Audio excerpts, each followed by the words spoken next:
ഈശോ മിശിഹായ്ക്ക് സ്തുതിയായിരിക്കട്ടെ. പ്രിയ സഹോദരങ്ങളെ, ഈശോയുടെ തിരുമുറിവുകളെ ഓർത്ത് ധ്യാനിച്ച് ഇന്നു മുതലൊന്ന് പ്രാർത്ഥിക്കാമോ? ഒരുപാട് അനുഗ്രഹങ്ങൾ നിങ്ങൾക്ക് ലഭിക്കും.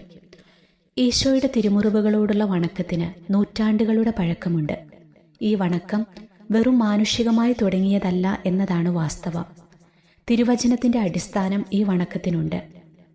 പത്രോസ്ലിഹായുടെ 1-ാം ലേഖനം 2-ാം അധ്യായം 24-ാം തിരുവചനത്തിലാണ് ഇതിൻ്റെ അടിസ്ഥാനം. നമ്മുടെ പാപങ്ങൾ സ്വന്തം ശരീരത്തിൽ വഹിച്ചുകൊണ്ട് അവൻ കുരിശിലേറി. അത് നാം പാപത്തിനു മരിച്ച് നീതിക്കായി ജീവിക്കേണ്ടതിനാണ്. അവൻ്റെ മുറിവിനാൽ നിങ്ങൾ സൗഖ്യമുള്ളവരാക്കപ്പെട്ടിരിക്കുന്നു.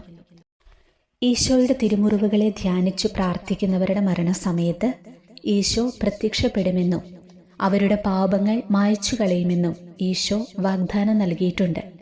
അതുകൊണ്ട് നമുക്കിനി മുതൽ എന്നും ഈശോയുടെ ക്രൂശിത രൂപത്തിനു മുൻപിൽ നിന്ന് അവിടുത്തെ തിരുമുറിവുകളെ ഓർത്ത് പ്രാർത്ഥിക്കാം. അതുപോലെ ഈശോയുടെ തിരുമുറിവുകളെ ഓർത്ത് ധ്യാനിച്ച് സ്വർഗസ്ഥനായ പിതാവെ ചൊല്ലുന്നതും അനുഗ്രഹപ്രദമാണ്. പീഡാസഹനങ്ങളുടെ സമയത്ത് യേശുവിന് ധാരാളം മുറിവുകൾ ഉണ്ടെങ്കിലും പരമ്പരാഗതമായി യേശുവിൻ്റെ 5 വിശുദ്ധ മുറിവുകളാണ് സഭ വണങ്ങുന്നത്. ഒന്ന് വലതു കൈയിൽ, രണ്ടാമത്തേത് ഇടതു കൈയിൽ, മറ്റു 2 വലതുകാലിലും ഇടതുകാലിലും, അവശേഷിക്കുന്ന 1 പാർശ്വത്വം.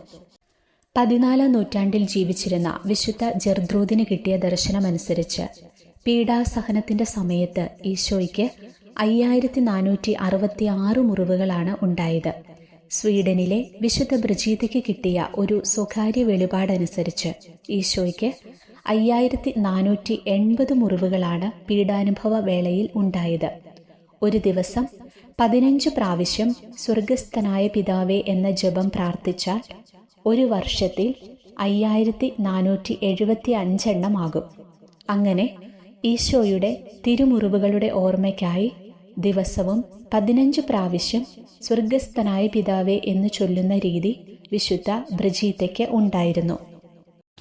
ഈശോ വിശുദ്ധ ജർദ്രൂദിന് നൽകിയ വെളിപാടനുസരിച്ച് ഇനി പറയുന്ന പ്രാർത്ഥനകൾ ഈശോയുടെ 5 മുറിവുകളുടെ ഓർമ്മയ്ക്കായി ചൊല്ലുകയും ആത്മന ആ മുറിവുകളിൽ ചുംബിക്കുകയും ചെയ്താൽ അവർക്ക് പ്രത്യേക വരപ്രസാദം ലഭിക്കും.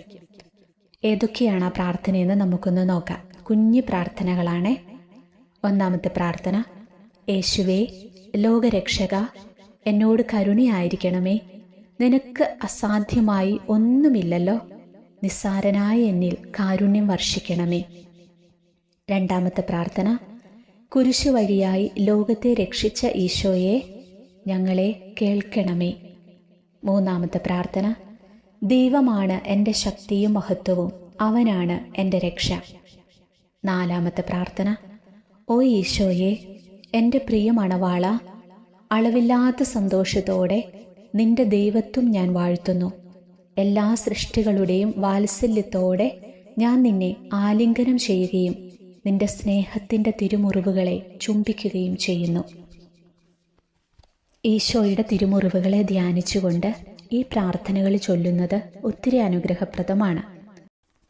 ഒരിക്കൽ ഈശോയുടെ തിരുമുറിവുകളെ പറ്റി വിശുദ്ധ ജർദ്രൂദ് ധ്യാനിക്കുമ്പോൾ ഈശോ അവൾക്ക് ദർശനമരുളി ഇപ്രകാരം പറഞ്ഞു: ഞാനിപ്പോൾ നിന്റെ മുൻപിൽ പ്രത്യക്ഷപ്പെടുന്നത് എത്ര മഹത്വത്തോടെയാണെന്ന് ജാഗ്രതയോടെ നീ നോക്കിക്കാണുക.